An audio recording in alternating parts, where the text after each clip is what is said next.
অর্ধরাত্রে হবি সান্ন তুণ্ড পাটি শব্দ নবাজি কর্ণ ঢোল ঝাঞ্জনা দে করিব অন্ন গ্রহণ কালে দেবে গুড়ি ধান বাজিলে আউ ন খাইব অন্ন ঘর গাড়ি খাই উপবাস সেই দিন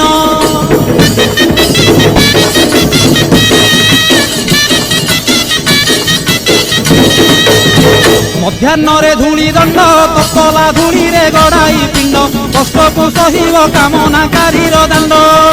ଧୂଳି ଦଣ୍ଡକୁ ସାରିଣ ନଦୀ ଅବା ପୋଖରୀକୁ ଯାଇଣ ପାଣି ଦଣ୍ଡ ସାରି ବାଲୁକା ବୁଝିବ ଜାଣ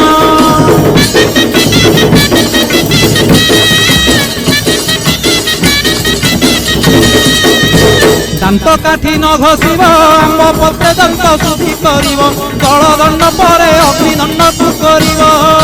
କହିଁ ପରେ ଜଳଖିଆ କରିବ ନବାତ ଗୋରସଲିଆ କାକୁଡ଼ି ନଡ଼ିଆ ପୂଜା ଦ୍ରବ୍ୟ ହେବ।